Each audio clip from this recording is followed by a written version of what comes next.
Nakatala ang Davao City Population Division og taas nga kaso sa teenage pregnancy kun mga batan-on nga sayo na buntis. Sa report sa City Population Division, nanguna ang Taluma North District sa dunay taas nga kaso sa teenage pregnancy. Ang mga lugar nga dunay taas nga datos gilangkuban sa SIR Matina, Bukana, Maa ug Times Beach.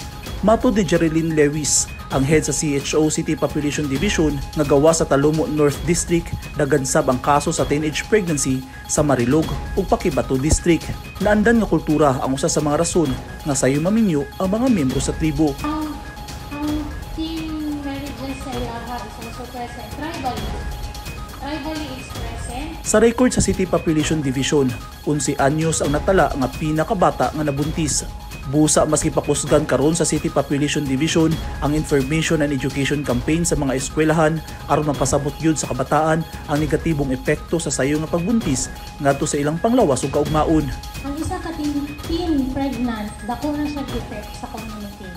Kasi ikaw nga buntis, apektado, ang imong immediate family, ang imong mga igsoon apektado, imong ginikanan apektado, ang pamilya sa lalaki apektado as well.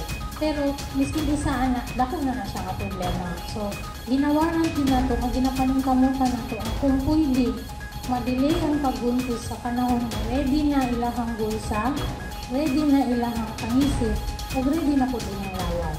Base sa pagtuon, usa sa mga rason sa teenage pregnancy sa Pilipinas, mao ang kakulangon sa impormasyon, kalabot sa sexual and reproductive health and rights, kakulang sa akses sa mga serbisyo ngadto sa kabataan, pamilya, komunidad o social pressure sa pagminyo, pagpangabuso o sexual violence, pugsanong pagpakasal, kakulang sa edukasyon kung drop out.